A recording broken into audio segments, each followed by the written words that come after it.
Uma história absolutamente fascinante e aterrorizante. A lógica por trás da lei de Fati é brutal. Na sua opinião, o que era mais cruel? A morte rápida pela corda de seda ou uma vida inteira de tortura psicológica na gaiola dourada? Vamos debater.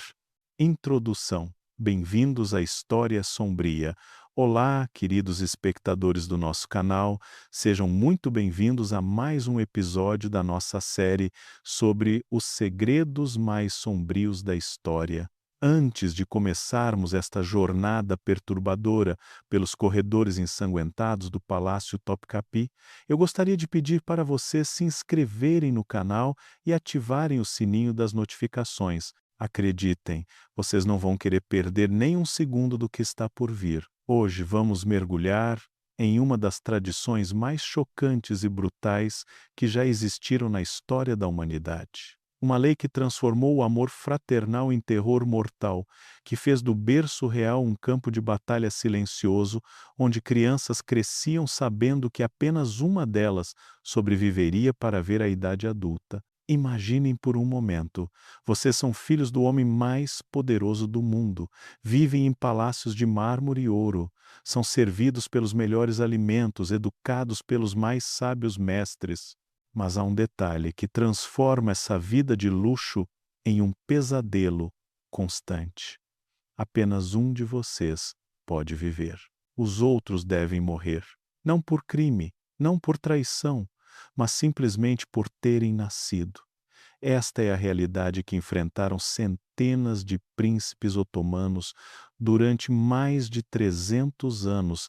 A lei de Fati, como ficou conhecida, estabelecia que quando um sultão morria, seu sucessor deveria executar todos os seus irmãos para evitar guerras civis, mas a execução não podia derramar sangue real. Por isso, os príncipes eram estrangulados com cordas de seda em uma cerimônia macabra que acontecia nas profundezas do palácio. Ao longo dos próximos capítulos, vamos desvendar os segredos mais perturbadores desta tradição. Conheceremos os sultões que criaram e aplicaram esta lei, os príncipes que foram suas vítimas e os executores que realizavam estes atos horríveis. Vamos explorar a gaiola dourada, onde os príncipes eram mantidos prisioneiros em seus próprios palácios, e descobrir como este sistema brutal moldou um dos maiores impérios da história. Preparem-se para uma jornada que vai desafiar tudo o que vocês pensam saber sobre poder, família e sobrevivência. Esta não é apenas uma história sobre morte, é sobre como o medo pode se tornar lei, como o amor pode se transformar em ódio, e como a sede de poder pode corromper até mesmo os laços de sangue mais sagrados. Capítulo 1. O nascimento da lei fatal. O ano era 1453. Constantinopla havia caído. O Império Bizantino chegara ao fim, e um jovem sultão de apenas 21 anos contemplava as muralhas fumegantes da cidade que acabara de conquistar. Mehmed II, que seria conhecido para sempre como o Conquistador, tinha acabado de realizar o sonho de gerações de sultões otomanos. Mas em sua mente brilhante e calculista já germinava uma ideia que se tornaria uma das leis mais cruéis da história humana. Para entender o nascimento da lei de Fati, precisamos voltar algumas décadas, aos tempos turbulentos que precederam o reinado de Mehmed. O Império Otomano havia enfrentado uma das crises mais devastadoras de sua história durante o período conhecido como Interregno Otomano, ou Fetret Devri, entre 1402 e 1413, quando o sultão Bayezid I morreu em cativeiro após a derrota na Batalha de Ankara. Seus 4 filhos, Suleiman, Isa, Musa e Mehmed, se envolveram em uma guerra civil brutal que durou mais de uma década. Esta guerra fratricida quase destruiu o império. Irmão lutou contra irmão, cada um apoiado por diferentes facções da nobreza e por potências estrangeiras que viam na divisão otomana uma oportunidade de enfraquecer o crescente poder turco. Cidades inteiras foram devastadas, milhares de soldados morreram e o sonho de um império unificado quase se transformou em pesadelo. Mehmed Celebi, que finalmente emergiu vitorioso desta luta, jurou que tal caos nunca mais se repetiria. Mas foi seu neto, Mehmed II, quem transformou esta promessa em lei. O jovem conquistador havia estudado profundamente a história de seu império e de outros grandes impérios do passado. Ele conhecia as histórias de Roma, onde guerras civis entre herdeiros haviam levado à queda da República, sabia dos conflitos dinásticos que haviam enfraquecido o Império Bizantino que acabara de conquistar. Mas Mehmed II não era apenas um estudioso da história, era um pragmático frio e calculista. Ele entendeu que em um império tão vasto e diverso quanto o otomano, qualquer sinal de fraqueza ou divisão no topo poderia levar a revoltas, invasões e, eventualmente, ao colapso. A unidade de comando era essencial. E essa unidade só poderia ser garantida se não houvesse pretendentes alternativos ao trono. Foi assim que nasceu o Kanun-i Osman, a Lei da Casa de Osman, mais conhecida como Lei de Fatih. O texto da lei era simples e direto. Qualquer um dos meus filhos que ascender ao trono é apropriado que ele mate seus irmãos para a ordem do mundo. A maioria dos ulemas permitiu isso, que eles ajam de acordo com isso. A lei não era apenas uma sugestão ou uma tradição, era um decreto imperial com força de lei religiosa. Mehmed II havia conseguido o apoio dos ulemas. Os estudiosos islâmicos, argumentando que a preservação da unidade do império e a prevenção de guerras civis que causariam a morte de milhares de muçulmanos justificavam o sacrifício de alguns príncipes. Era uma lógica brutal, mas que fazia sentido dentro da mentalidade da época. A lei também estabelecia os métodos de execução. O sangue real não podia ser derramado. Esta era uma crença antiga que remontava às tradições pré-islâmicas dos turcos. Por isso, os príncipes condenados seriam estrangulados com cordas de seda, um método que era considerado limpo e apropriado para membros da família real. A seda, material nobre e precioso, era vista como uma forma de honrar os mortos mesmo em sua execução. Mehmed II testou sua própria lei quando chegou ao poder pela segunda vez em 1451. Seu meio-irmão mais novo, Ahmed, de apenas alguns meses de idade, foi a primeira vítima da lei de Fatih. O bebê foi estrangulado em seu berço, estabelecendo um precedente que seria seguido por gerações de sultões. A notícia da execução do pequeno Ahmed chocou até mesmo os cortesãos mais endurecidos do palácio, mas Mehmed II permaneceu impassível. Para ele, não havia espaço para sentimentalismo quando se tratava da segurança do império. Ele havia criado um sistema que garantiria a estabilidade dinástica, mesmo que ao custo das vidas de seus próprios parentes. A lei de Fatih não se aplicava apenas aos irmãos do sultão, mas também aos seus filhos. Quando um príncipe ascendia ao trono, todos os seus irmãos, mais velhos ou mais novos, deveriam morrer. Esta regra criou uma atmosfera de terror constante no palácio, onde cada nascimento de um príncipe era ao mesmo tempo uma bênção e uma maldição. O sistema também estabeleceu uma hierarquia clara de sucessão. Não havia primogenitura no Império Otomano. Qualquer filho do sultão podia herdar o trono, desde que fosse capaz de chegar primeiro a Constantinopla após a morte do pai e eliminar seus rivais. Isso criou uma corrida mortal sempre que um sultão morria, com príncipes correndo de suas províncias para a capital, sabendo que o primeiro a chegar seria o único a sobreviver.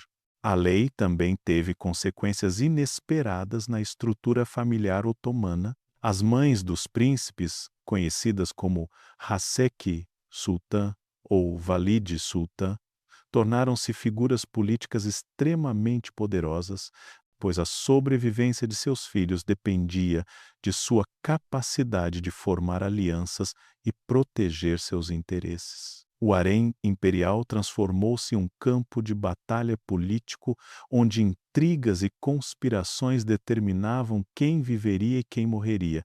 Capítulo 2. Mehmed II, o conquistador fratricida. Mehmed II não era apenas o criador da lei de Fatih, ele era seu primeiro e mais frio executor. Para compreender a mente por trás desta legislação brutal, precisamos mergulhar na personalidade complexa e contraditória do homem que conquistou Constantinopla e, ao mesmo tempo, institucionalizou o fratricídio no Império Otomano. Nascido em 1432, Mehmed cresceu em uma época de constante ameaça externa e instabilidade interna. Seu pai, Murad II, havia abdicado 2 vezes, cansado das pressões do poder, deixando o jovem Mehmed no trono aos 12 anos de idade.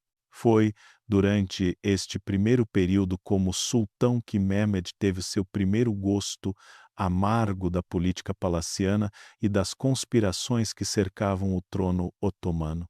Os janízaros, a elite militar do império, se revoltaram contra o jovem sultão, considerando-o inexperiente e fraco. Eles forçaram Murad II a retomar o trono, humilhando publicamente Mehmed e plantando em sua mente as sementes da desconfiança que o acompanhariam pelo resto da vida. Esta experiência traumática ensinou ao futuro conquistador que o poder era algo que deveria ser conquistado e mantido através da força, não da benevolência. Quando Murad II morreu definitivamente em 1451, Mehmed ascendeu ao trono pela segunda vez, agora com 19 anos e uma determinação férrea de nunca mais permitir que questionassem sua autoridade. Seu primeiro ato como sultão foi ordenar a execução de seu meio-irmão, Ahmed, um bebê de poucos meses que representava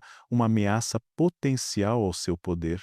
A execução do pequeno Ahmed foi realizada por Sandali Halil Pasha, o grão-vizir, que havia servido fielmente ao pai de Mehmed. Mas o que chocou a corte não foi apenas o ato em si, mas a frieza com que Mehmed o ordenou. Testemunhas relatam que o jovem sultão não demonstrou qualquer emoção ao dar a ordem, tratando a morte de seu irmão como uma questão administrativa rotineira. Esta frieza não era apenas uma máscara, era uma característica genuína da personalidade de Mehmed II.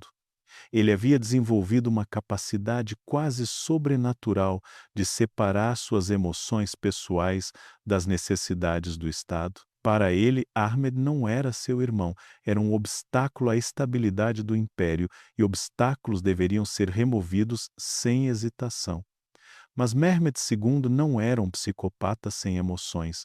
Registros históricos mostram que ele era um homem de grande inteligência e cultura, falava várias línguas, estudava filosofia e matemática e tinha um interesse genuíno pelas artes e pela literatura. Ele patrocinou artistas e estudiosos, construiu mesquitas magníficas e estabeleceu instituições de ensino.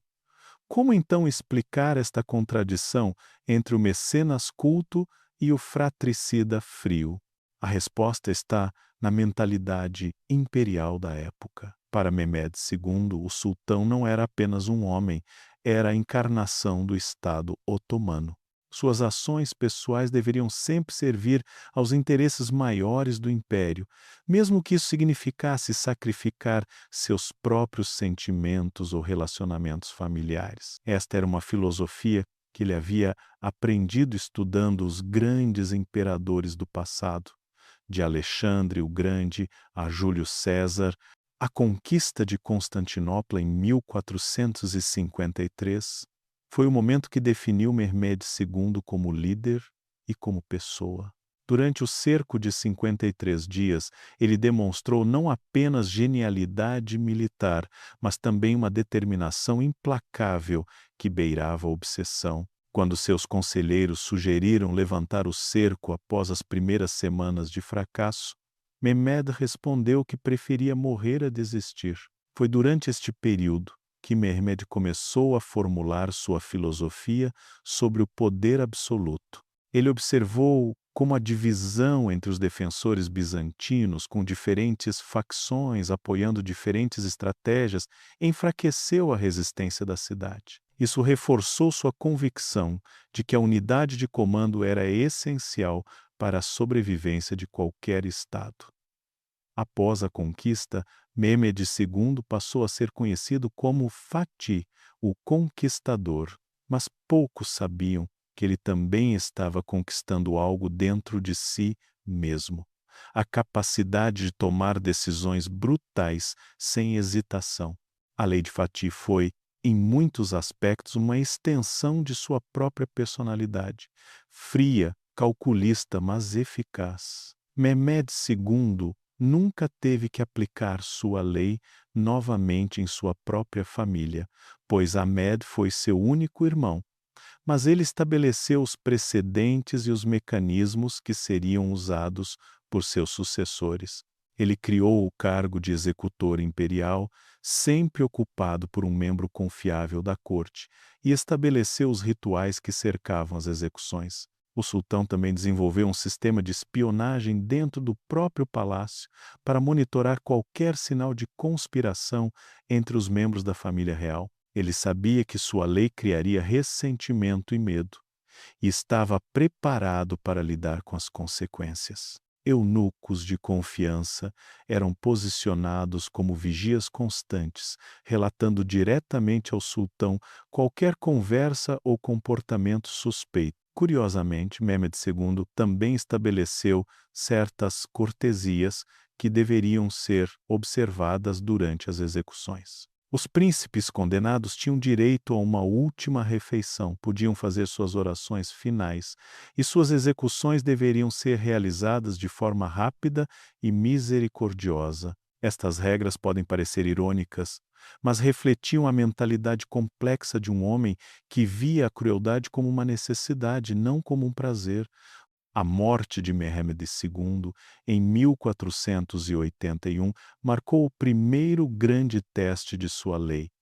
Seus dois filhos, Bayezid e Sem, se envolveram em uma guerra civil que durou anos, provando que nem mesmo a lei de Fatih poderia eliminar completamente os conflitos dinásticos. Mas a lei permaneceu e seria aplicada com rigor crescente pelas gerações seguintes de sultões otomanos. O legado de Mehmed II como criador da lei de Fatih é complexo e perturbador. Por um lado, sua lei realmente trouxe estabilidade dinástica ao império por longos períodos.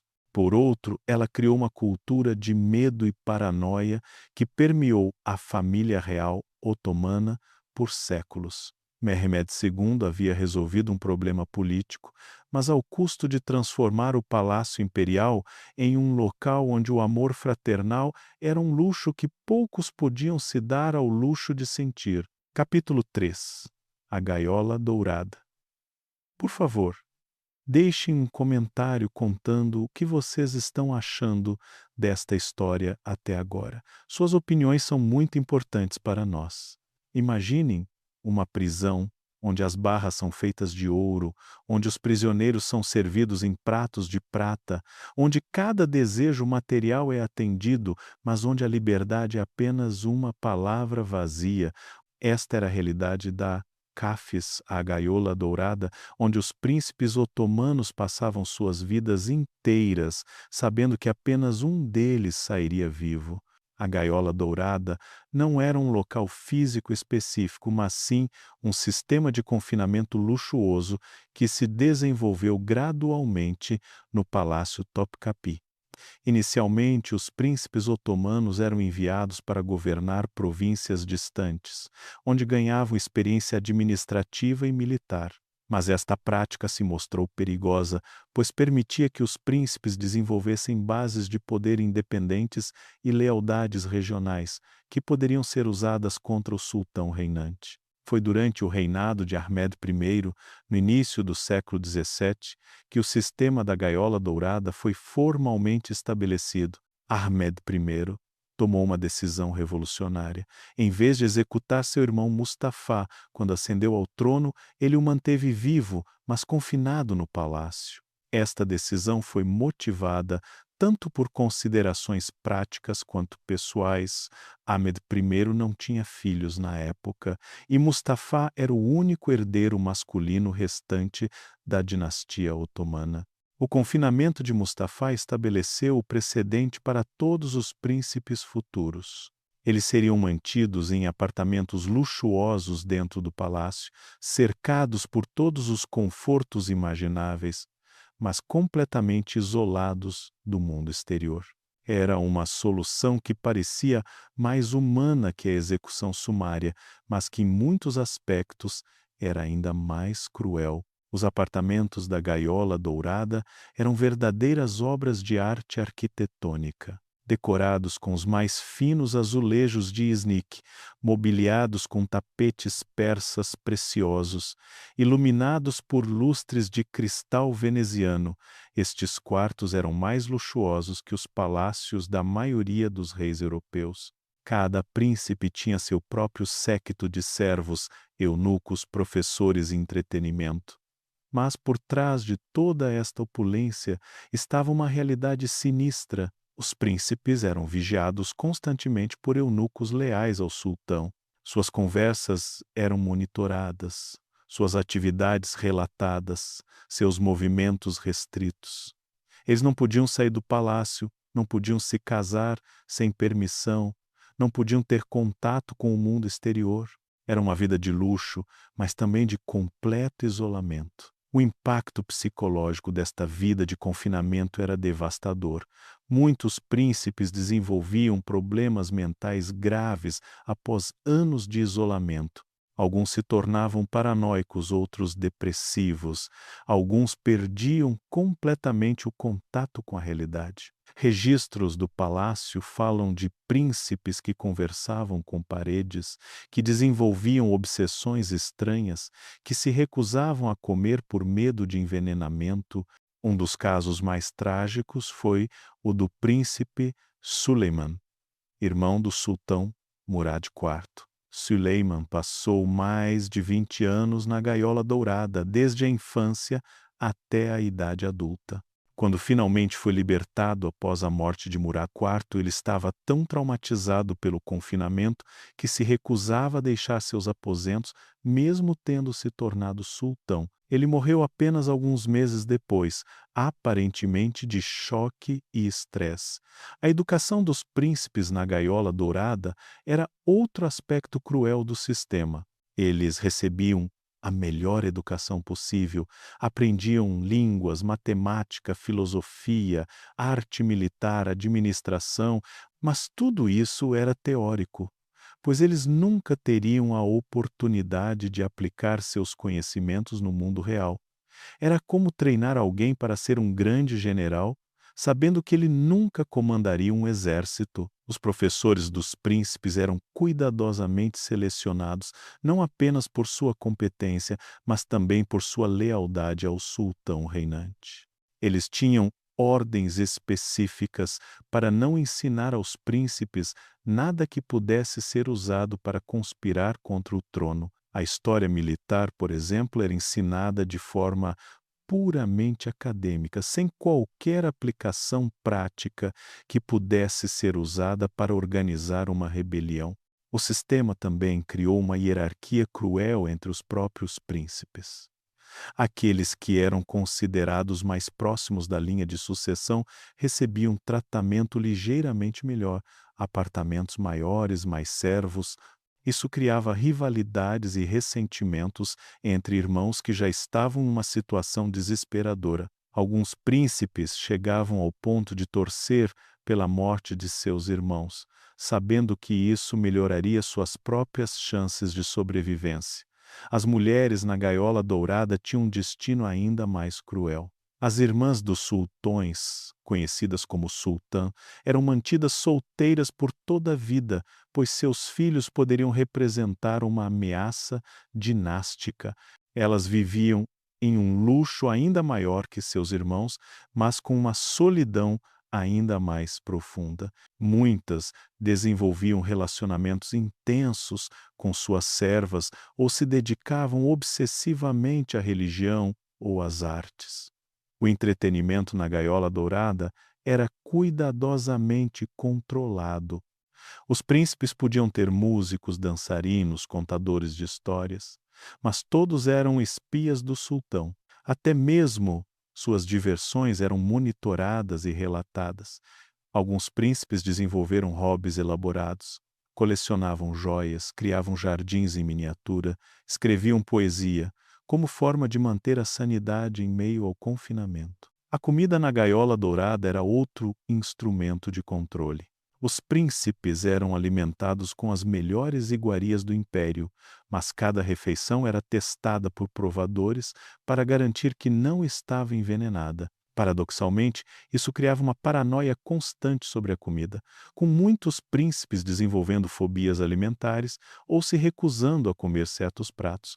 O aspecto mais perturbador da gaiola dourada era como ela transformava o amor fraternal em algo perigoso. Os príncipes aprendiam desde cedo que demonstrar afeto por seus irmãos poderia ser interpretado como conspiração. Abraços eram suspeitos, conversas privadas eram proibidas, até mesmo olhares prolongados eram relatados aos vigias. O sistema forçava os irmãos a se tratarem como estranhos, mesmo vivendo no mesmo palácio. Alguns príncipes tentaram escapar da gaiola dourada ao longo dos anos, mas todas as tentativas falharam. O palácio era uma fortaleza, cercado por muralhas altas e guardado por soldados leais. Mesmo que conseguissem sair do palácio, para onde iriam? Eles não conheciam o mundo exterior, não tinham aliados fora do palácio, não tinham habilidades práticas para sobreviver. A gaiola dourada não era apenas uma prisão física, era uma prisão psicológica que tornava a fuga impensável. Capítulo 4. Os executores silenciosos. Nas profundezas do palácio Topkapi, onde os corredores de mármore ecoavam apenas com sussurros e passos abafados, existia uma categoria de homens que carregava o peso mais sombrio do império. Eles não eram soldados, não eram nobres, não eram estudiosos. Eram os executores silenciosos, os homens encarregados de realizar a tarefa mais terrível que qualquer ser humano poderia ser chamado a cumprir: matar crianças inocentes em nome da razão de Estado. Estes homens não tinham um título oficial. Nos registros do palácio, eles eram simplesmente chamados de servidores especiais ou assistentes do grão-vizir. Mas todos no palácio sabiam qual era a sua verdadeira função. Eles eram os instrumentos humanos da lei de Fatih, os braços executores de uma tradição que transformava o amor fraternal em sentença de morte. O primeiro e mais famoso destes executores foi Sandarlo Halil Pasha, o grão-vizir que serviu tanto Murad II quanto Mehmed II. Foi ele quem executou o pequeno Ahmed, irmão de Mehmed II, estabelecendo precedente para todas as execuções futuras. Halil Pasha era um homem de grande cultura e refinamento, falava várias línguas e era respeitado por sua sabedoria política. Como então um homem assim pôde se tornar um assassino de crianças? A resposta está na mentalidade da época e na estrutura de poder do Império Otomano. Para homens como Halil Pasha, servir ao sultão não era apenas um trabalho, era uma vocação sagrada.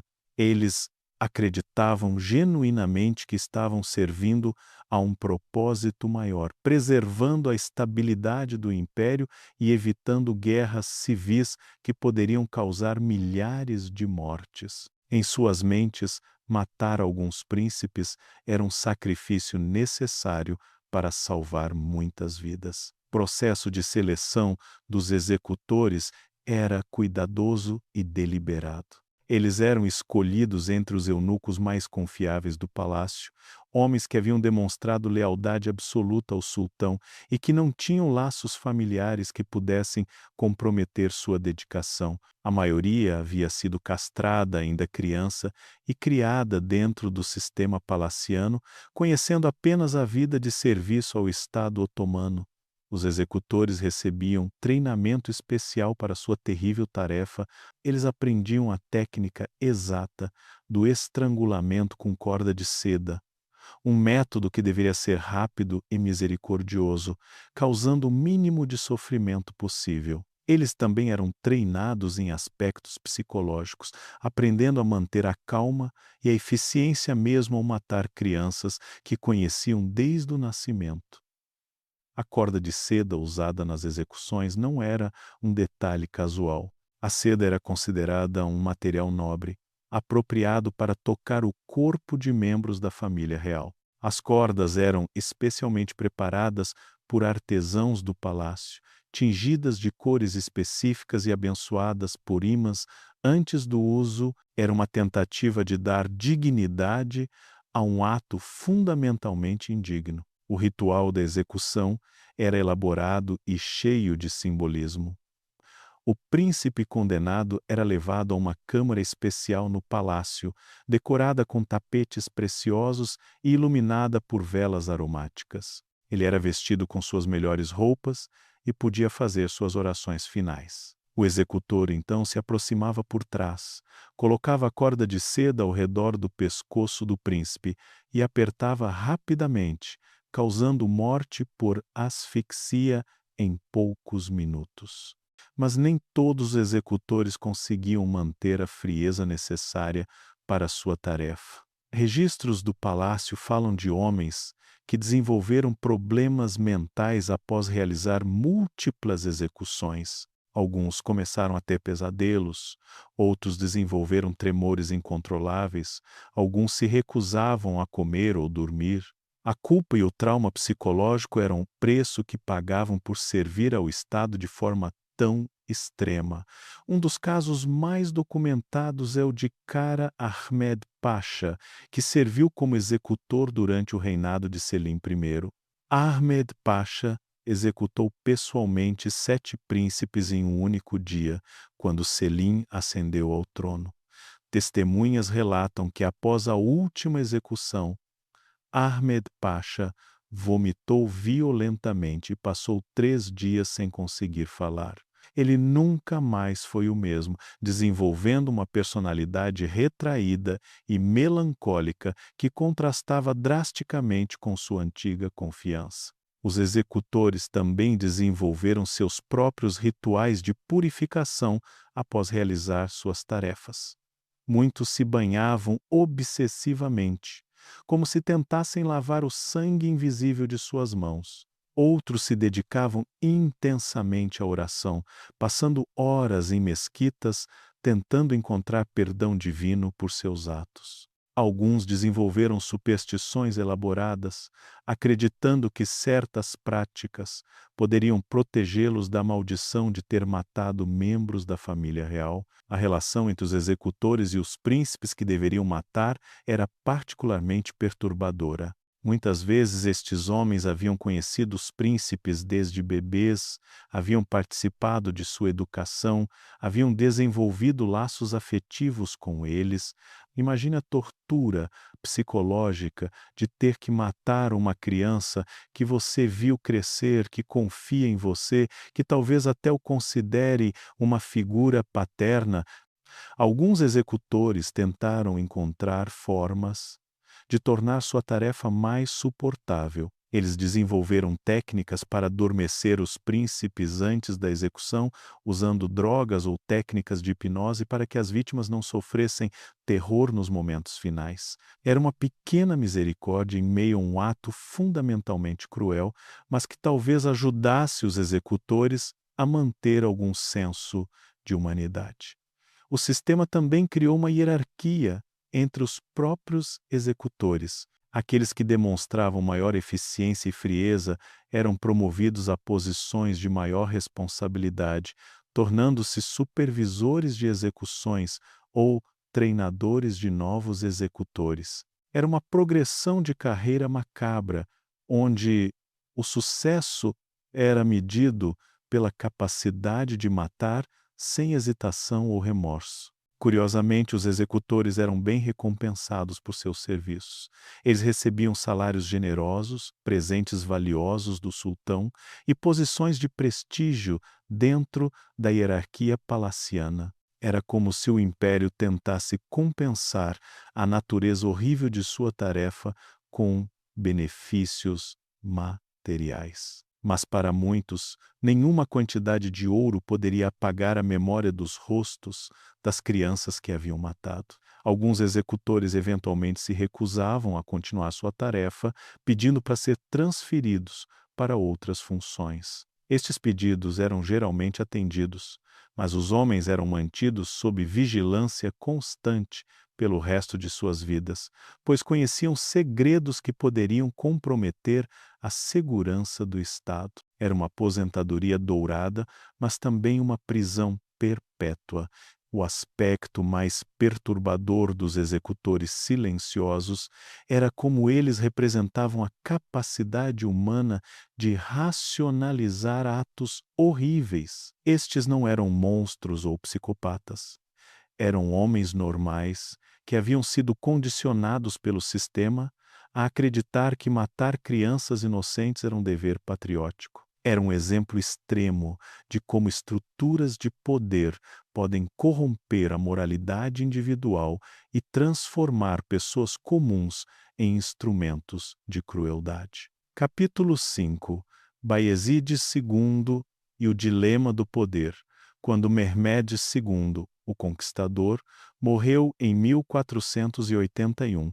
O Império Otomano enfrentou seu primeiro grande teste da Lei de Fatih. Dois irmãos, Bayezid e Sem, se encontraram em uma situação que exemplificava perfeitamente a crueldade do sistema criado por seu pai. Apenas um poderia sobreviver, e a escolha não seria determinada pela justiça, pela competência ou pelo amor fraternal, mas pela velocidade em chegar a Constantinopla e pela capacidade de eliminar o rival. Bayezid Zigo era o filho mais velho, um homem de temperamento contemplativo e profundamente religioso. Ele estava governando a província de Amásia quando recebeu a notícia da morte de seu pai. Sem, por outro lado, era mais jovem, carismático e ambicioso, governando a província de Karaman. Ambos eram filhos legítimos de Mehmed II, ambos tinham direitos iguais ao trono, mas apenas um poderia viver para reivindicá-lo.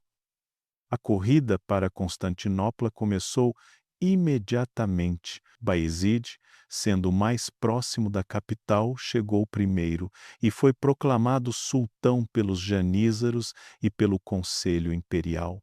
Mas Sem não aceitou a derrota. Apoiado por várias facções da nobreza que preferiam seu estilo de liderança mais agressivo, ele declarou-se o verdadeiro herdeiro e iniciou uma guerra civil que duraria anos.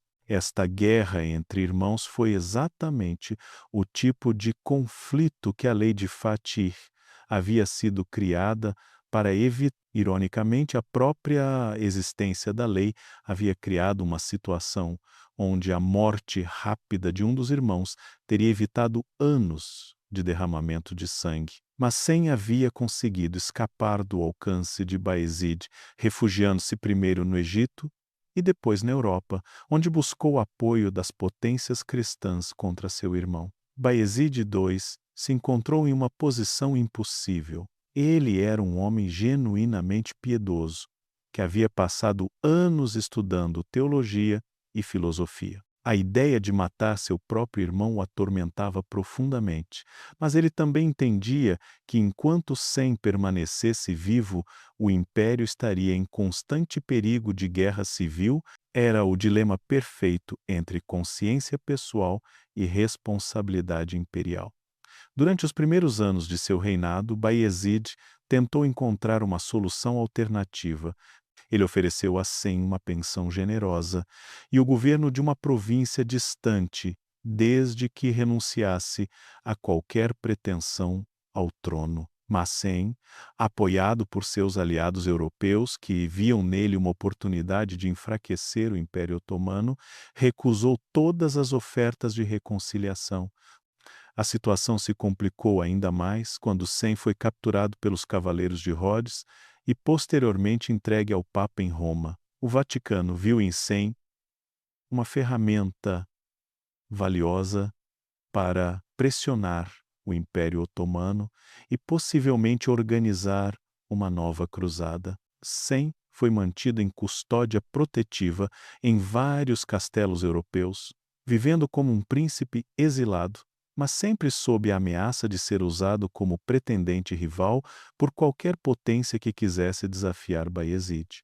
Durante estes anos de exílio de Sem, Bayezid II governou sob uma sombra constante. Cada decisão política, cada campanha militar, cada reforma interna era influenciada pela existência de seu irmão como alternativa viável ao trono. Diplomatas europeus constantemente ameaçavam apoiar Sem se Bayezid não fizesse concessões, e facções internas do império sussurravam sobre a possibilidade de trazer o príncipe exilado de volta. O tormento psicológico de Bayezid durante este período é bem documentado em suas cartas pessoais e nos relatos de seus conselheiros próximos. Ele passou noites insones, consultou repetidamente estudiosos religiosos sobre a moralidade de matar um irmão e chegou ao ponto de considerar abdicar do trono para evitar ter que tomar uma decisão sobre o destino de Sem. A solução final veio de forma inesperada e controversa. Em 1495, Sem morreu subitamente em Nápoles, onde estava sendo mantido pelo rei francês Carlos VIII. As circunstâncias de sua morte foram imediatamente suspeitas.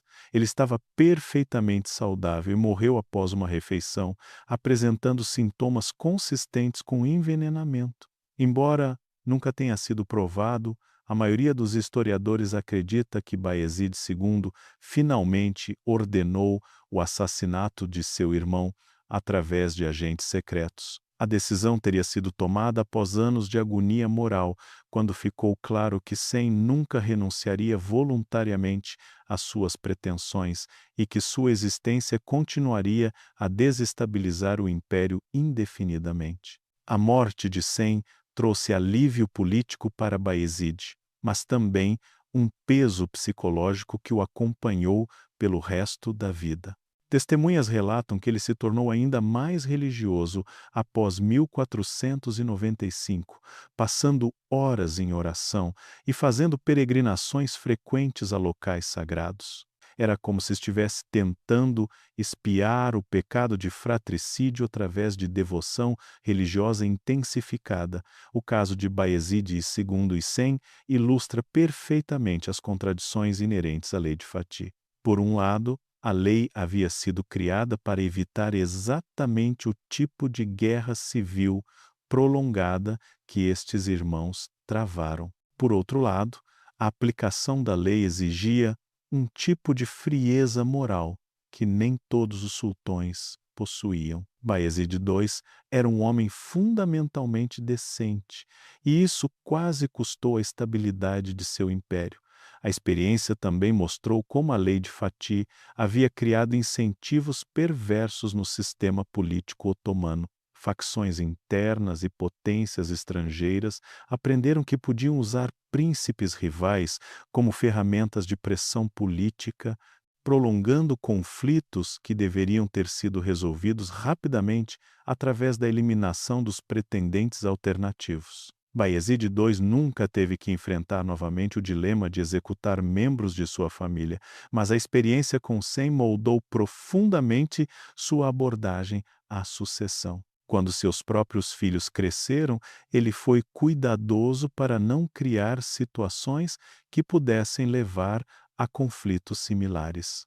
Ele manteve seus filhos sob supervisão mais rigorosa e evitou dar-lhes bases de poder independentes que pudessem ser usadas contra o trono. O reinado de Bayezid II também marcou o início de uma mudança sutil na aplicação da lei de Fati. Enquanto Mehmed II havia aplicado a lei com frieza mecânica, Bayezid mostrou que era possível ser um sultão eficaz mantendo algum senso de humanidade. Isso estabeleceu um precedente que seria seguido por alguns de seus sucessores, que buscariam formas mais humanas de lidar com o problema da sucessão dinástica. Quando Bayezid II finalmente morreu em 1512, ele havia conseguido transmitir o trono para seu filho Selim sem grandes conflitos internos, mas o preço havia sido alto. Anos de instabilidade, o assassinato de seu próprio irmão e o peso psicológico de ter que escolher entre amor fraternal e dever imperial. Era um dilema que definiria a experiência de muitos sultões otomanos nas décadas seguintes. Capítulo 6. Selim, o sombrio Bayezid II, havia demonstrado as dificuldades morais de aplicar a lei de Fati. Seu filho Selim provaria que alguns homens nasciam perfeitamente adaptados para a crueldade sistemática que o sistema exigia. Conhecido na história como Selim, o sombrio ou Yavuz Sultan Selim, ele se tornaria o exemplo mais extremo de como a lei de Fati podia transformar um homem em uma máquina de matar, capaz de eliminar não apenas irmãos, mas qualquer pessoa que representasse uma ameaça ao seu poder. Selim não era o filho mais velho de Bayezid II, nem o favorito de seu pai. Essa posição pertencia a Ahmed, um príncipe mais moderado e diplomático que parecia destinado a herdar o trono, mas Selim possuía algo que seus irmãos não tinham. Uma ambição implacável, combinada com uma capacidade quase sobrenatural de inspirar lealdade fanática em seus seguidores. Ele também tinha uma compreensão instintiva de que no sistema otomano a hesitação moral era uma fraqueza fatal. A ascensão de Selim ao poder foi um golpe de Estado magistralmente executado. Em 1512, ele forçou seu pai Bayezid II a abdicar, usando uma combinação de pressão militar e apoio dos janízaros. Bayezid, já idoso e cansado das pressões do poder, cedeu sem grande resistência. Mas Selim sabia que sua usurpação do trono havia criado uma situação extremamente perigosa.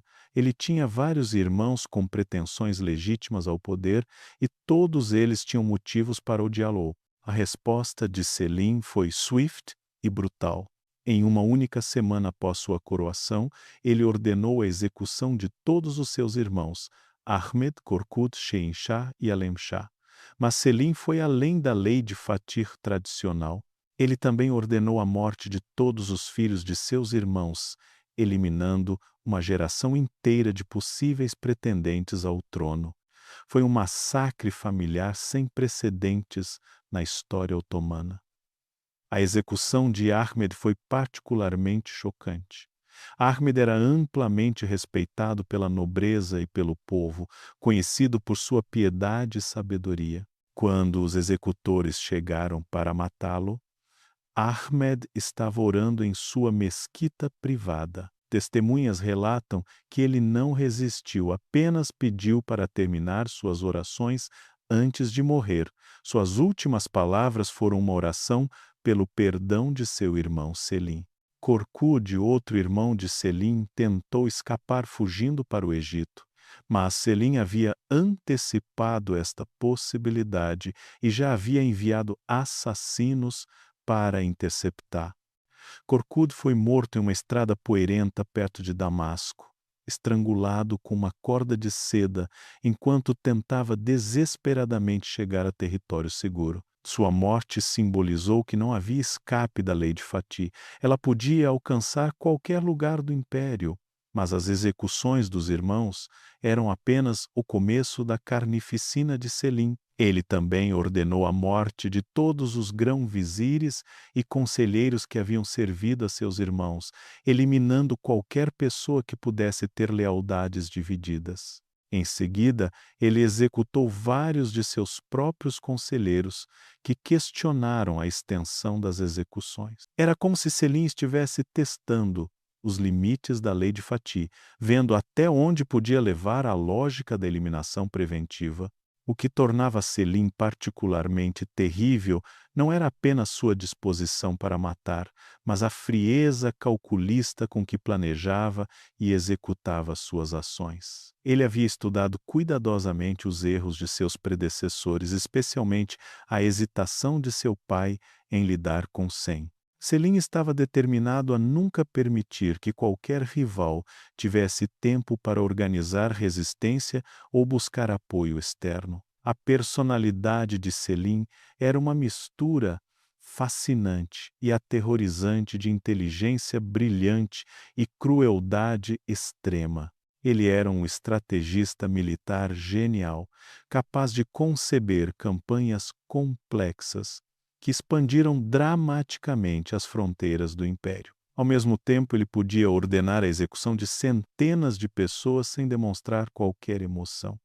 Era como se ele tivesse conseguido separar completamente sua capacidade intelectual de qualquer senso de empatia humana. Os métodos de execução preferidos de Selim também eram reveladores de sua personalidade. Enquanto a lei de Fati tradicional prescrevia o estrangulamento com corda de seda, Selim frequentemente optava por métodos mais elaborados e simbólicos. Alguns de seus inimigos foram envenenados, outros foram acidentalmente mortos em caçadas, alguns simplesmente desapareceram sem deixar rastros.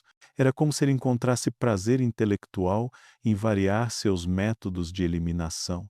A corte de Selim se tornou um lugar de terror constante. Cortesãos aprenderam a nunca questionar suas decisões, nunca demonstrar ambição excessiva, nunca formar alianças que pudessem ser interpretadas como conspirações. O próprio sucesso se tornou perigoso, pois Selim via qualquer pessoa muito competente como uma ameaça potencial.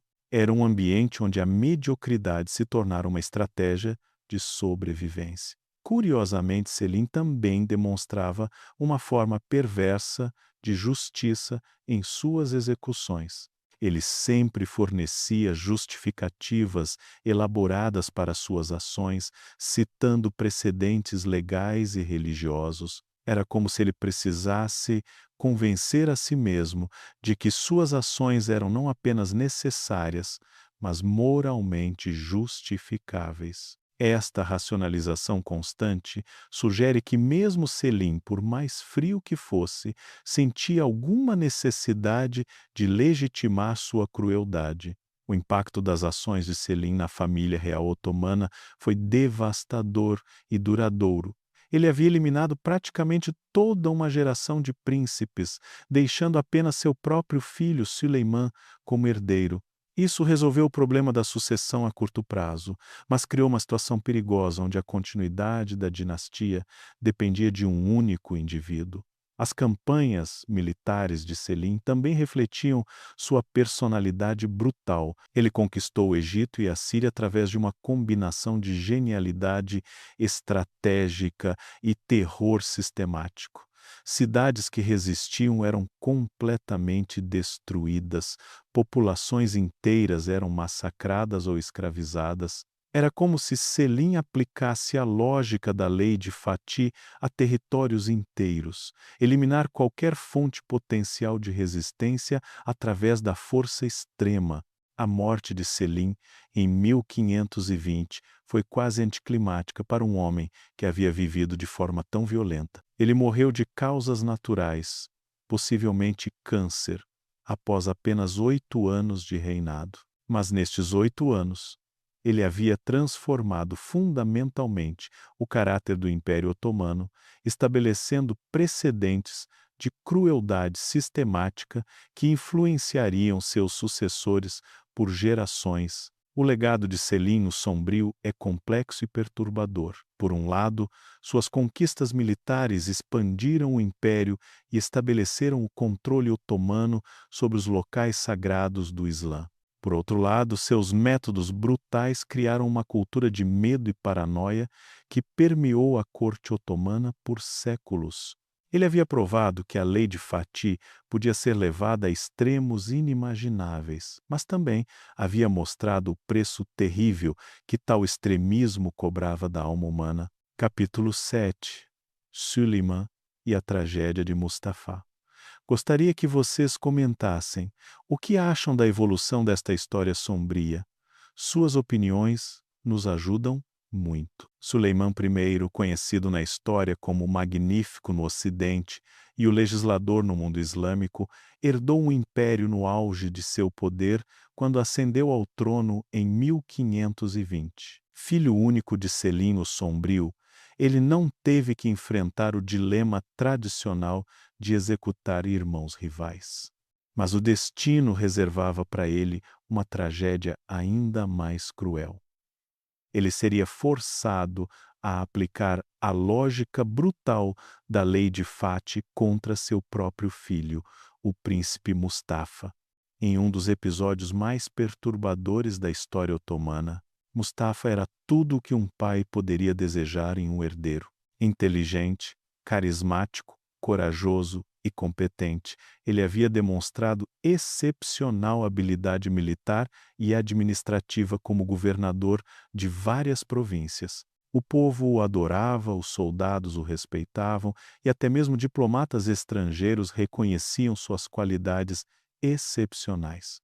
Aos 38 anos, Mustafa parecia destinado a se tornar um dos maiores sultões da história otomana. Mas foi exatamente essa perfeição que selou o destino de Mustafa. Sua popularidade crescente começou a ser vista como uma ameaça por Roxelana, a esposa favorita de Suleimã e mãe dos príncipes Selim e Bayezid. Roxelana, conhecida no harém como Hurrem Sultan, era uma mulher de inteligência excepcional e ambição implacável. Ela entendeu que enquanto Mustafa permanecesse vivo, seus próprios filhos nunca teriam chance de herdar o trono.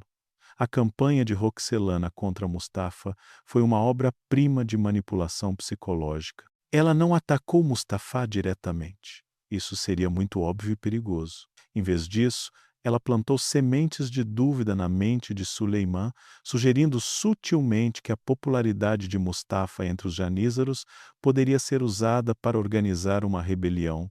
Ela citava precedentes históricos, lembrava Suleimã de como seu próprio pai havia usurpado o trono e constantemente insinuava que Mustafa estava se tornando impaciente para assumir o poder.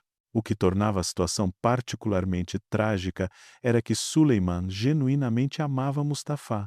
Testemunhas da corte relatam que o sultão frequentemente elogiava as qualidades de seu filho mais velho, orgulhava-se de suas conquistas militares e parecia ansioso para transmitir-lhe o trono quando chegasse a hora apropriada. Mas Roxelana era paciente e persistente, trabalhando constantemente para corroer essa confiança paternal. A situação se complicou quando espiões relataram que alguns janízaros haviam começado a falar abertamente sobre Mustafa como um líder superior a Suleiman.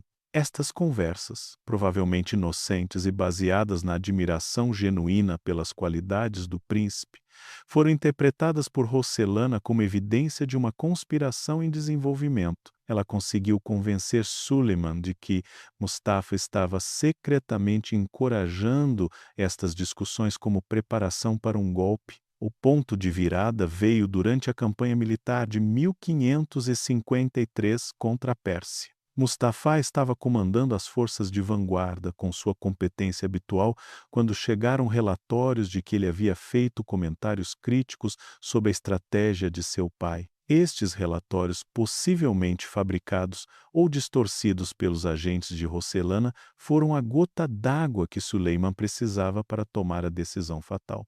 A execução de Mustafa foi planejada com a frieza calculista que caracterizava a aplicação da lei de Fatih. Suleiman convocou seu filho para uma reunião em sua tenda imperial, supostamente para discutir estratégia militar. Mustafa, que não suspeitava de nada e confiava completamente em seu pai, atendeu imediatamente ao chamado.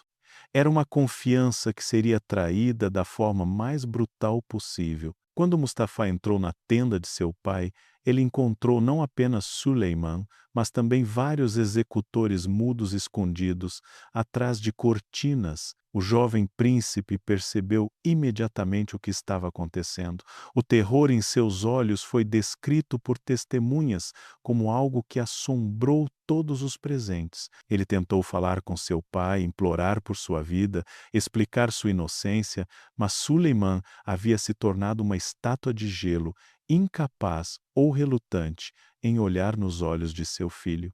A execução foi realizada com a eficiência brutal que caracterizava o sistema otomano. Os executores mudos emergiram de seus esconderijos e estrangularam Mustafa com cordas de seda, enquanto Suleiman observava em silêncio.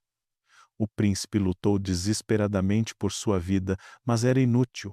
Em poucos minutos, o homem que poderia ter sido um dos maiores sultões da história estava morto, vítima da paranoia e da manipulação política. O impacto da morte de Mustafa no próprio Suleiman foi devastador. Testemunhas relatam que, imediatamente após a execução, o sultão entrou em um estado de choque profundo. Ele se recusou a comer por dias, não conseguia dormir e frequentemente era encontrado chorando sozinho em seus aposentos. Era como se a realidade do que havia feito finalmente tivesse penetrado sua consciência, destruindo qualquer paz de espírito que pudesse ter tido. A reação dos janízaros à morte de Mustafa foi de revolta e luto profundo. Muitos soldados choraram abertamente quando souberam da notícia, e alguns chegaram ao ponto de questionar publicamente a decisão de Suleiman. Esta reação confirmou tanto a popularidade genuína de Mustafa quanto a injustiça de sua execução. O próprio exército, que supostamente estava conspirando com Mustafa, demonstrou através de seu luto que suas lealdades eram baseadas em admiração, não em traição. Rocelana, que havia orquestrado toda a tragédia, inicialmente celebrou sua vitória em privado. Seus filhos Selim e Bayezid agora tinham o caminho livre para a sucessão.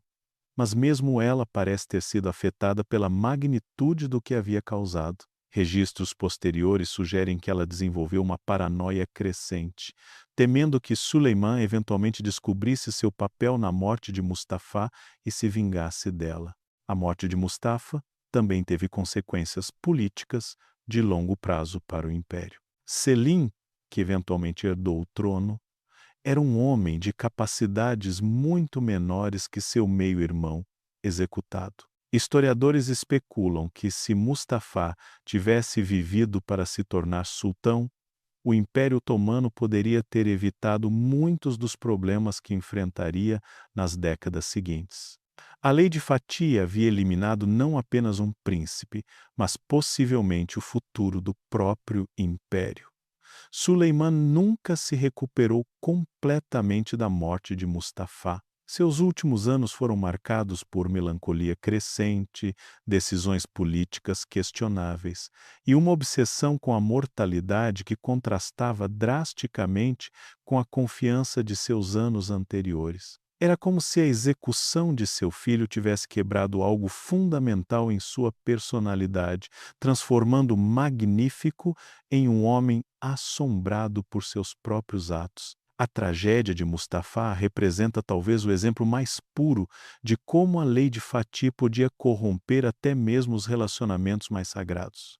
Um pai que amava genuinamente seu filho foi manipulado a matá-lo através de uma combinação de paranoia política e ambição de terceiros. Era um sistema que não apenas eliminava pretendentes ao trono, mas que destruía a própria capacidade de confiança e amor dentro da família real otomana. Capítulo 8.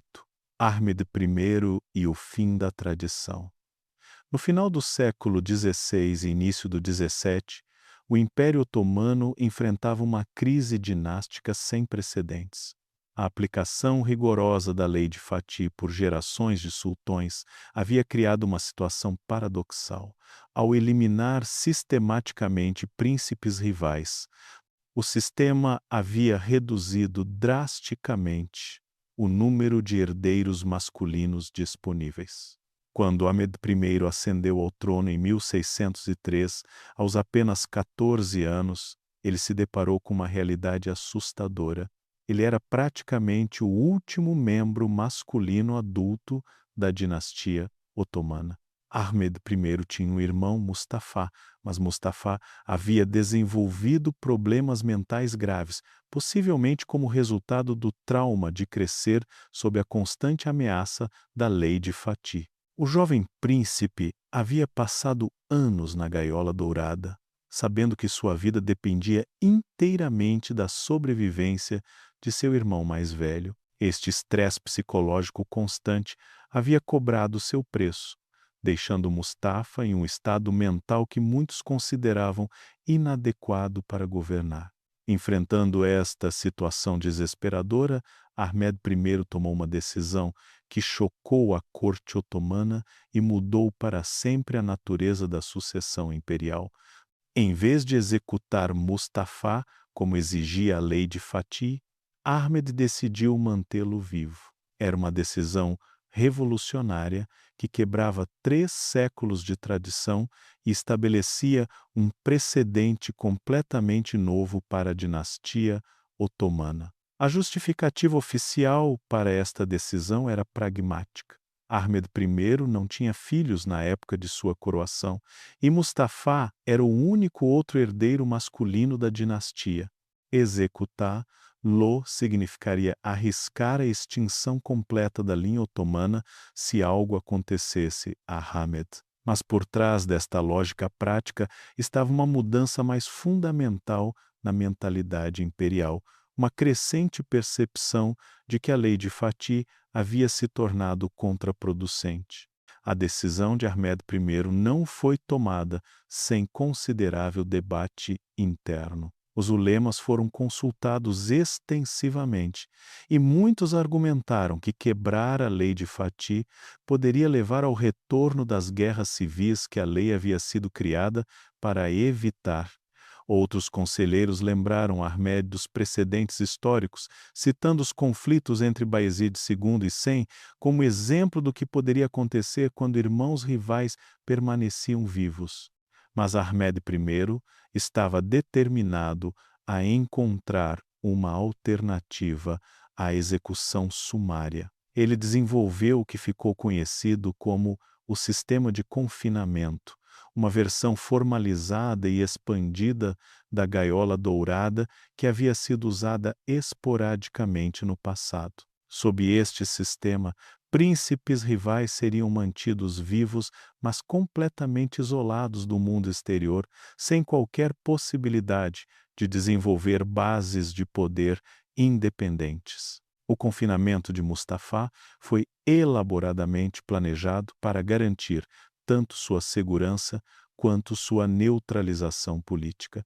Ele foi instalado em uma seção especial do Palácio Topkapi, cercado por eunucos leais e completamente isolado de qualquer contato com o mundo exterior. Era uma prisão dourada, mas ainda assim uma prisão, onde Mustafa passaria o resto de sua vida em luxo, mas também em completa impotência política. A implementação deste novo sistema criou desafios logísticos e psicológicos únicos. Os eunucos encarregados de vigiar Mustafa tinham que ser cuidadosamente selecionados por sua lealdade absoluta a Ahmed I. Eles eram responsáveis não apenas por impedir qualquer tentativa de fuga ou comunicação externa, mas também por manter Mustafa em um estado mental estável o suficiente para que ele não se tornasse um problema administrativo. O próprio Mustafa parece ter reagido ao confinamento com uma mistura de alívio e desespero. Por um lado, ele estava grato por estar vivo quando a tradição exigia sua morte. Por outro lado, A perspectiva de passar o resto da vida em isolamento completo era uma forma de tortura psicológica que alguns consideravam pior que a morte. Registros do palácio falam de períodos em que Mustafá se recusava a comer ou passava dias inteiros em silêncio total. A mudança na política de sucessão também teve implicações para os filhos de Ahmed I.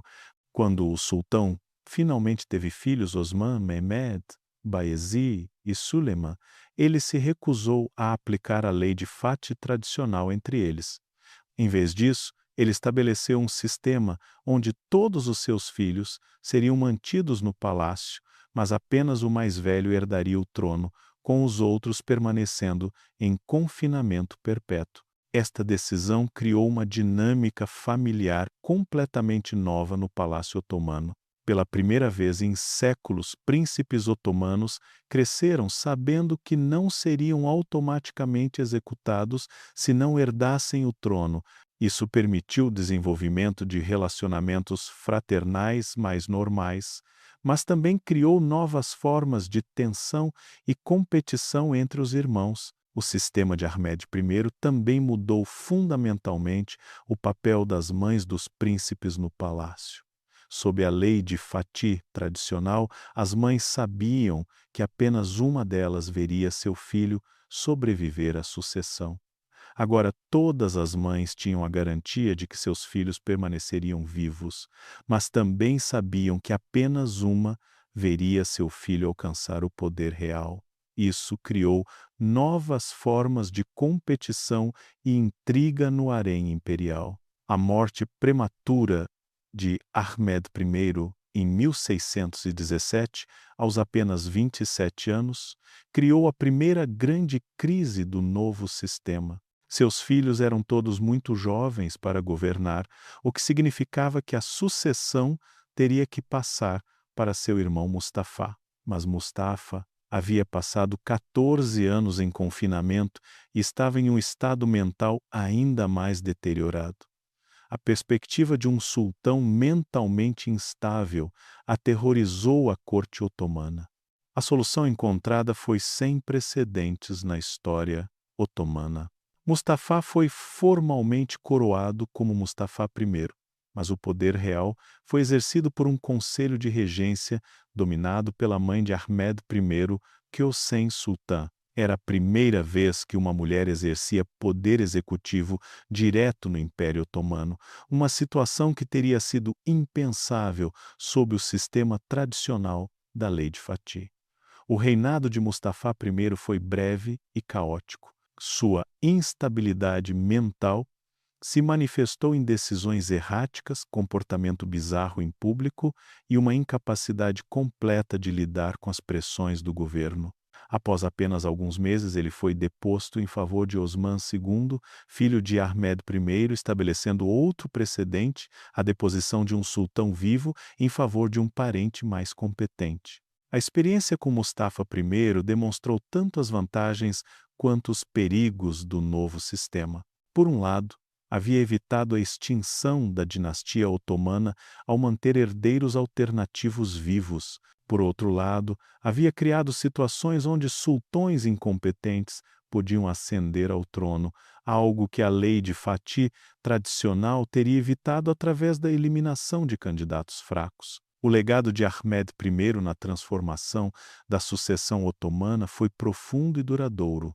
Ele havia quebrado uma tradição de 3 séculos e estabelecido um novo paradigma que seria seguido, com variações pelos próximos 2 séculos do Império.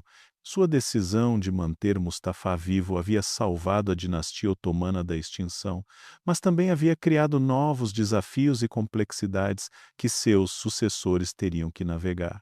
A mudança também refletia uma evolução mais ampla na mentalidade otomana. O império do início do século XVII era diferente do Estado conquistador dos séculos XV e XVI. Era mais estável internamente, mais integrado administrativamente e menos dependente da liderança militar pessoal do sultão. Neste contexto, a brutalidade da lei de Fatih começou a parecer não apenas desnecessária, mas contraproducente para a estabilidade de longo prazo do Estado. Capítulo 9. As consequências do sistema. Após mais de 3 séculos de aplicação da Lei de Fati e sua posterior modificação no sistema de confinamento, as consequências deste sistema brutal começaram a se manifestar de formas que seus criadores jamais poderiam ter antecipado. O que havia começado como uma solução pragmática para evitar guerras civis havia se transformado em um mecanismo que, fundamentalmente, alterou a natureza da monarquia otomana, criando problemas psicológicos, políticos e dinásticos que assombrariam o império até seus últimos dias. Uma das consequências mais imediatas e visíveis foi o impacto psicológico devastador nos membros da família real. Gerações de príncipes otomanos cresceram em um ambiente de terror constante, sabendo que sua sobrevivência dependia inteiramente dos caprichos de seus parentes. Este estresse crônico produziu uma taxa alarmantemente alta de problemas mentais entre os membros da dinastia, desde depressão severa até psicose completa. O caso de Ibrahim I, conhecido como Ibrahim o Louco, exemplifica perfeitamente estas consequências psicológicas. Ibrahim passou 22 anos confinado na gaiola dourada, desde os 2 anos de idade até se tornar sultão aos 24. Durante este período de isolamento, ele desenvolveu uma série de obsessões e comportamentos compulsivos que se manifestaram de forma dramática quando finalmente assumiu o poder. Suas excentricidades incluíam uma obsessão por peles de zibelina, episódios de violência irracional e uma paranoia extrema que o levava a ver conspirações em toda parte. O sistema também criou uma cultura de medo e desconfiança que permeou toda a estrutura do palácio otomano. Eunucos, concubinas, conselheiros e até mesmo servos comuns aprenderam que a sobrevivência dependia de nunca demonstrar lealdade excessiva a qualquer príncipe específico. Esta atmosfera de suspeita constante tornou impossível o desenvolvimento de relacionamentos genuínos ou lealdades pessoais dentro do palácio, criando um ambiente onde a traição e a manipulação se tornaram ferramentas de sobrevivência. A qualidade da liderança imperial também foi severamente comprometida pelo sistema. Príncipes que passavam décadas em confinamento chegavam ao trono sem qualquer experiência prática de governo, administração ou liderança militar. Eles haviam recebido educação teórica, mas nunca haviam comandado tropas, governado províncias ou lidado com crises reais. Era como treinar alguém para ser piloto apenas através de livros, sem nunca permitir que tocasse nos controles de um avião. Murad IV, que se tornou sultão após um período de confinamento, demonstrou como esta falta de experiência prática podia ser compensada através de métodos extremos. Determinado a provar sua competência e autoridade, ele se tornou um dos sultões mais brutais da história otomana, executando milhares de pessoas por infrações menores e governando através do terror absoluto. Era como se ele estivesse tentando compensar anos de impotência através de demonstrações exageradas de poder. O sistema também teve consequências inesperadas para o papel das mulheres no império, com sultões frequentemente chegando ao poder sem experiência e psicologicamente traumatizados. Suas mães e esposas começaram a exercer influência política muito maior do que havia sido tradicional. O período conhecido como Sultanato das Mulheres foi uma consequência direta da incapacidade de muitos sultões de exercer poder efetivo, criando um vácuo que foi preenchido por figuras femininas fortes como Kösen Sultan e Turhan Sultan. A administração do império também sofreu com a instabilidade criada pelo sistema de sucessão. Grão-vizires e outros altos funcionários nunca sabiam se suas políticas seriam continuadas pelo próximo sultão, pois cada mudança de reinado podia trazer mudanças dramáticas na direção política.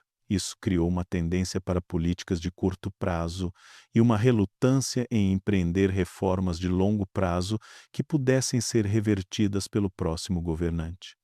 O impacto militar do sistema foi particularmente devastador. Sultões que chegavam ao poder sem experiência militar frequentemente tomavam decisões estratégicas desastrosas ou delegavam completamente o comando militar a outros, enfraquecendo o papel tradicional do sultão como líder militar supremo. Isso contribuiu para uma série de derrotas militares humilhantes que contrastavam drasticamente com as conquistas dos primeiros sultões otomanos.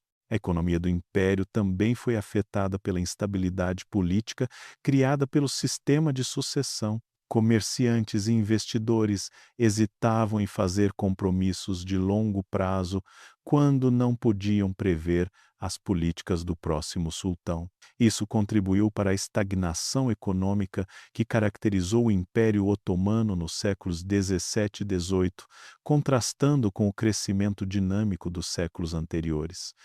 O sistema criou também uma forma perversa de seleção natural às avessas. Em vez de promover os mais competentes, o sistema frequentemente favorecia os mais paranoicos, manipuladores ou simplesmente sortudos. Príncipes que demonstravam qualidades de liderança excepcionais muitas vezes se tornavam alvos de suspeita e eliminação, enquanto aqueles que conseguiam parecer inofensivos tinham maior chance de sobreviver até a sucessão. A religião também foi afetada pelo sistema.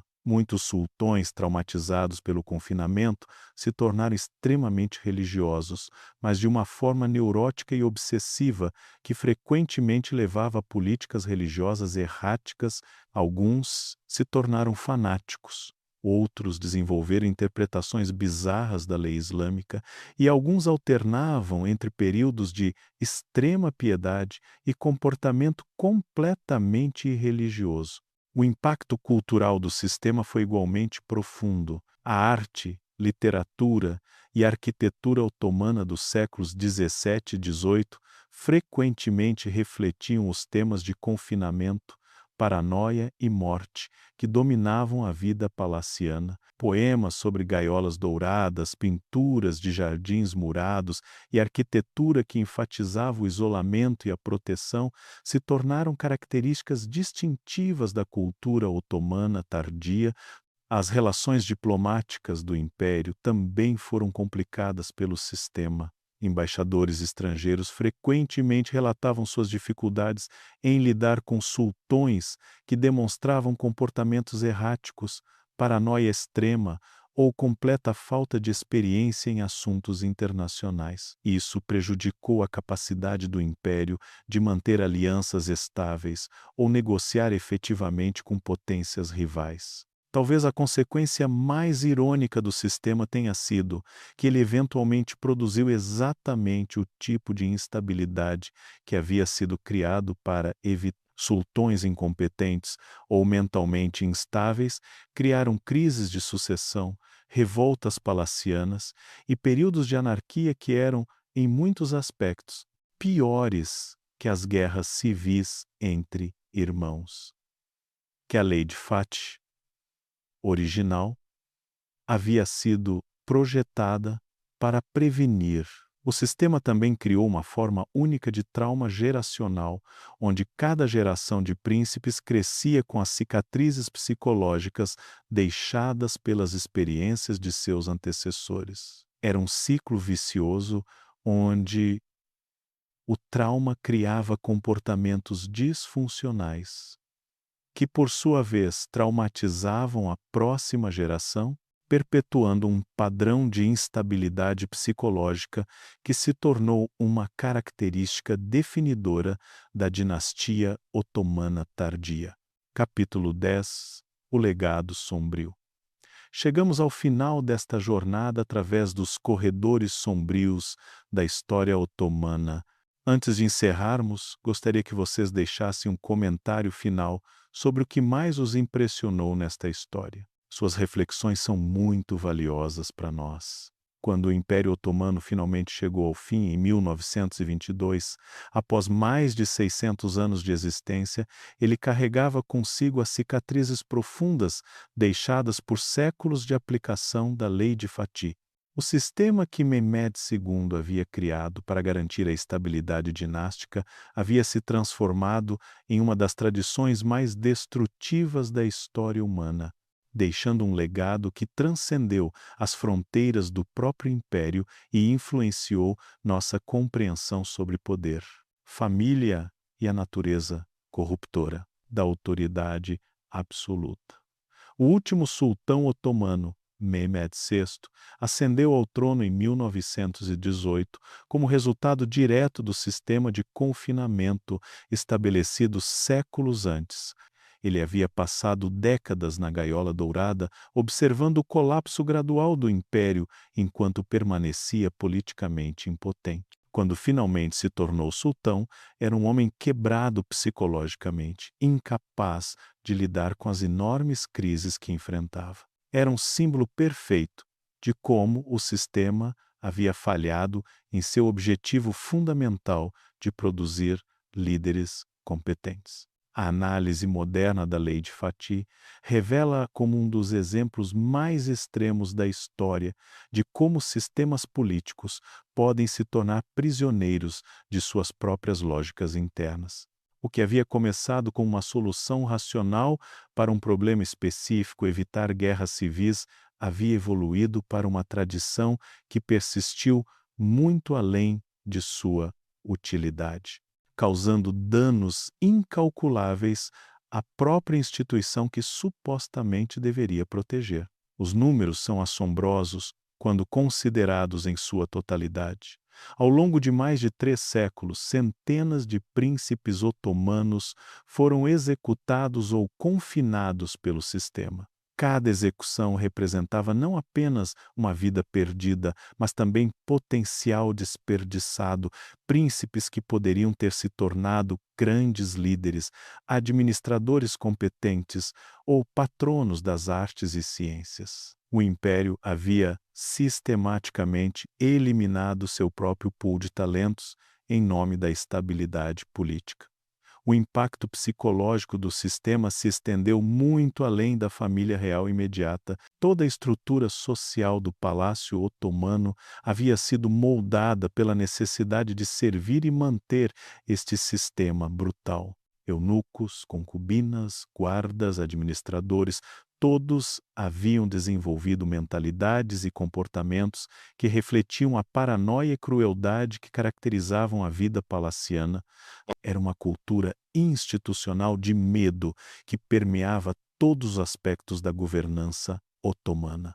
A comparação com outras monarquias da época torna o sistema otomano ainda mais chocante. Enquanto outras dinastias enfrentavam problemas similares de sucessão, nenhuma desenvolveu uma solução tão sistemática e brutal quanto a Lei de Fatih. Monarquias europeias lidavam com pretendentes rivais através de exílio, casamentos políticos ou concessões territoriais. Apenas o Império Otomano institucionalizou o fratricídio como política de Estado. O sistema também teve implicações para a compreensão islâmica de governo e moralidade. Embora os ulemas otomanos tenham inicialmente apoiado a Lei de Fatih como uma necessidade política, a tradição criou tensões profundas dentro da jurisprudência islâmica. Como reconciliar os ensinamentos sobre a santidade da vida humana e os laços familiares com a prática sistemática de matar parentes inocentes? Esta contradição nunca foi satisfatoriamente resolvida e contribuiu para debates teológicos que persistiram por séculos. A influência do sistema otomano também pode ser vista em outras monarquias orientais que adotaram práticas similares, embora geralmente de forma menos sistemática. O conceito de eliminar rivais dinásticos se espalhou para outras cortes, criando uma cultura internacional de paranoia real que caracterizou muitas monarquias asiáticas e do Oriente Médio até o período moderno. Do ponto de vista da psicologia moderna, a Lei de Fati representa um estudo de caso fascinante sobre trauma geracional e seus efeitos de longo prazo. Os padrões de comportamento desenvolvidos pelos sultões otomanos, paranoia, incapacidade de formar relacionamentos genuínos, alternância entre passividade extrema e violência explosiva, são consistentes com o que sabemos hoje sobre os efeitos do trauma crônico na infância. O sistema também ilustra como estruturas de poder podem se perpetuar, mesmo quando se tornaram claramente contraproducentes. A lei de Fati persistiu não porque era eficaz, mas porque havia se tornado tão integrada à identidade otomana que questionar parecia impossível. Era um exemplo perfeito de como tradições podem se tornar prisões, limitando as opções disponíveis para futuras gerações. A documentação histórica do sistema também revela aspectos perturbadores sobre a natureza humana e nossa capacidade de racionalizar atos horríveis. Os registros otomanos estão cheios de justificativas elaboradas para execuções, descrições clínicas de métodos de assassinato e tentativas de apresentar o fratricídio como um ato de piedade. Era uma forma de negação coletiva que permitia que uma civilização sofisticada mantivesse práticas que eram fundamentalmente bárbaras. O legado da Lei de Fati também se estende à compreensão moderna sobre direitos humanos e proteção de minorias vulneráveis. O sistema otomano demonstra como até mesmo as sociedades mais avançadas podem desenvolver práticas que violam princípios básicos de dignidade humana quando essas práticas são apresentadas como necessidades políticas ou tradições culturais. Para os estudiosos modernos, a Lei de Fati serve como um lembrete sombrio sobre os perigos do poder absoluto e a importância de sistemas de controle e equilíbrio. O Império Otomano havia concentrado tanto poder nas mãos do sultão que não existiam mecanismos institucionais para questionar ou modificar práticas destrutivas. Era um sistema que havia se tornado prisioneiro de sua própria lógica autoritária. A história da Lei de Fati também oferece lições sobre a importância da transparência e accountability no governo. O sistema otomano operava em segredo, com decisões sobre vida e morte sendo tomadas sem qualquer forma de supervisão externa ou debate público. Esta falta de transparência permitiu que práticas horríveis continuassem sem questionamento por séculos. Hoje, quando visitamos os palácios otomanos transformados em museus, é fácil se deixar impressionar pela beleza da arquitetura, a riqueza das decorações e a sofisticação da arte islâmica. Mas por trás desta fachada de civilização refinada estava um sistema que tratava vidas humanas como peças em um jogo político, onde irmãos eram forçados a se tornarem inimigos mortais e onde o amor familiar era visto como uma fraqueza perigosa. O verdadeiro legado da Lei de Fati não está nos palácios de mármore ou nas conquistas militares do Império Otomano, mas na lembrança sombria de que até mesmo as civilizações mais sofisticadas são capazes de criar e manter sistemas de crueldade sistemática. É um lembrete de que a vigilância constante é necessária para proteger os valores humanos básicos contra a corrupção do poder absoluto. Assim termina nossa jornada através desta história sombria. A Lei de Fati permanece como um dos capítulos mais perturbadores da história humana, um lembrete de que o preço do poder absoluto é frequentemente pago não apenas por aqueles que o exercem, mas por todos aqueles que são forçados a viver sob sua sombra. Que possamos aprender com estes erros do passado e nunca permitir que tais sistemas de crueldade institucionalizada ressurjam em nosso mundo moderno. Obrigado por acompanhar esta jornada através da história sombria do Império Otomano. Não se esqueçam de se inscrever no canal e ativar as notificações para mais conteúdo sobre os segredos mais perturbadores da história.